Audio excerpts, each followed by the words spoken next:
Let's cut it. Okay, everybody. This is where we left off at some point.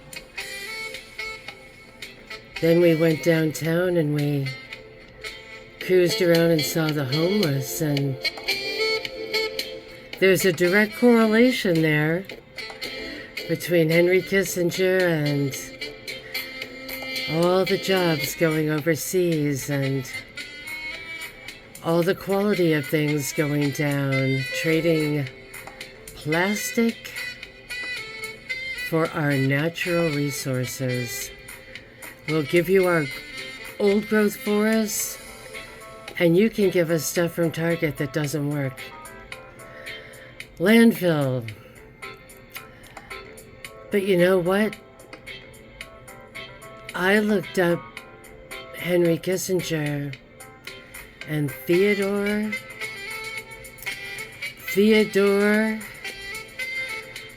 Adorno. I did. And Kissinger was all over that guy. In fact, I think some of his last words before death were that, or was that, it's really important to die at the right time. Timing is everything, baby. You know, I used to live in that guy's New York neighborhood. He was really residing in Connecticut, but he had places. He had his little New York nest. And we can go down and check it out. This area is called Sutton Place. And it's the most, or the least, I should say, populated of the neighborhoods in Manhattan. It's the furthest from a subway stop. So you don't have any of that kind of traffic. Dan Rather was in the neighborhood and all of those types, because if you see this, you can walk from Sutton. You can walk from Sutton over to the west side. And this is where all the studios are, TV. So it's kind of a quick walk. I clicked in Tall Bagels because that's where everyone goes. I wanted to see if that place was still about, and we can go from there. I was in a crazy building. It was like from the Drew Barrymore period or something. It was really medieval and strange. And let's see what's going on in this area. We just came down to a bank. There is the old Pan Am building. And so yeah, this would be the Tall Bagel Street and kind of the busier street. We can get into some more neighborhoody stuff here. And also to pull back a little bit to also give you a clue as to why he would be there. Less for the TV studio and more for this nonsense right here. There you've got it with the old Rockefeller Stockyards, the United Nations.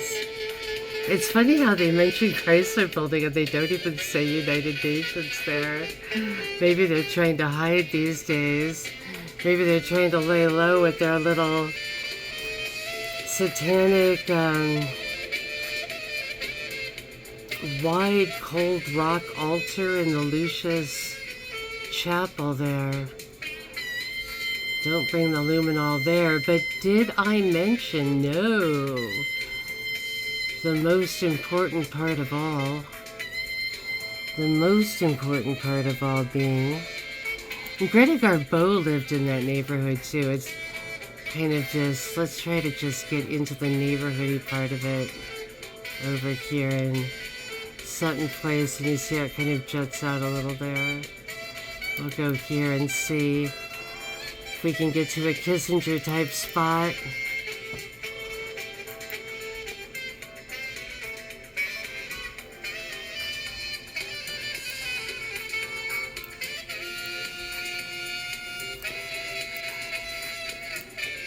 I'm not sure if I got to the right place or not.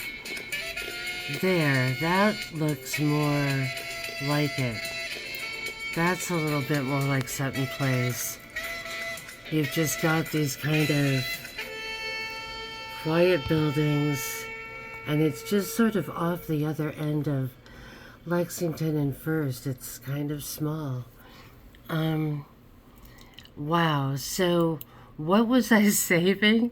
As if there's anything, I mean, it's voluminous, but the really, really crazy part of it all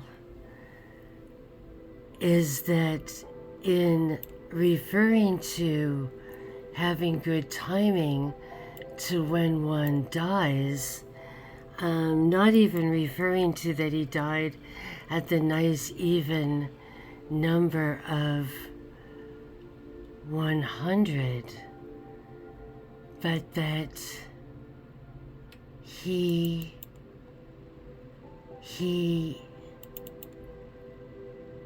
said that his greatest fear was when AI, and there's even like a standalone house that looks like the house in Sound of Music around here. Oh, here's another one. There just aren't many like it. I don't know, maybe it's an apartment, but I recall back then that there were a couple of, I don't remember that one. I remember like a Sound of Music house there at the end, Sutton Place. So it's kind of just like this funny little area above the UN. I think, did I say Greta Garbo had lived there as well? Google Earth changed. I can't really, I'm not saying I can't completely like figure it out, but it used to sort of go more. There's some tennis courts there. So, you know, these buildings, there's a pool on the roof of one. You've got, not sure, you've got a lot of these kind of goth places there. Oh, darn. He was afraid. His greatest fear, Henry Kissinger, the one responsible for genocide and plasticizing America, was afraid of AI, of when AI discovers Theodore Adorno. This might be a little north of Sutton Place. When AI discovers Theodore Adorno. Yeah, wait till AI gets its hands on Theodore Adorno, everybody. Then we're in for it. Then we're really in for it. And so, you know, right? It was funny. I was thinking about how, you know, Bryce, I think, was like, she was on the talk circuit. I mean, you know, I know who she is. I don't know too much, but I know about this book. And it's, you know, very, you know, she names the names, right? And up here too, she shows all kinds of people that she had to deal with. And it's a great book for that if you want. You know, there's so many books out there that are obtuse. And, you know, I think I've complained to you enough about maybe that Belarus book and other books that talk about a white shoe law firm without coming out and saying Sullivan and Cromwell, right? So, you know, Henry died, yesterday? So he had a lot of time to sue her. This book's been out for a long time. I'd say 20 years or something. It's been on for a long time. And I'm sure he must have known about it.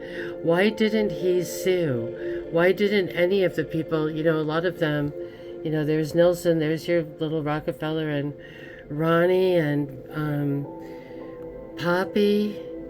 Was that Poppy for the poppy fields? I used to think it was Poppy for fun or whatever. No. And then, this guy was incredible in just talking about everything that, what hasn't he done? 4 million deaths at least, he made us over-reliant on Saudi oil. There's blowback from his instrumental use of radical Islam to destabilize Soviet allies. All these kind of weird Israeli-Palestine things. Radicalization of Iran, right? Act of folly. Just all the weird things that he was up to. And, I just think about how devastated we are. I don't know who's here that was alive at times I'm ancient, and I recall, the 70s living in both Albuquerque and in Chicago, of all things, and just watching, my daughter. Oh my God, my ex took my daughter to a movie the other night, and he felt really embarrassed afterwards. He probably only knew, he doesn't even go to entertainment movies. I think he took her to a comedy to try to be like fun, because he took her to something political that was really depressing the other night. I don't know, it was called 5 Cans or 5 this or 5, I don't know. And so there was it was playing, though, of course, at the Film Society, right? But it was this old Richard Pryor movie, and he didn't know about the kind of raunchier ones that came before the sanitized Gene Wilder, kind of more Disney sort of funny ones. And if he even knew that, I think he just thought, oh, Richard Pryor, oh, Film Society, oh. But it was about... And then I ended up watching one here. What was it called? There was Blue Collar and Which Way Is Up. And Which Way Is Up just starts out, it's like really raunchy, and I don't know how Blue Collar started. I think Olivia was saying, it was like Papa was turned red, Papa wanted to leave, So here we are, we're in Hawaii right now. Sorry, I didn't mean to get derailed, but we are, but it wasn't about unions. It was kind of tastefully done. Like in the one I saw, he's up picking, like he's an orange picker, and he falls off a ladder into where Chavez, right, the great union guy is, and so everyone thinks he's part of it, but he's not, but he sort of ends up in it. And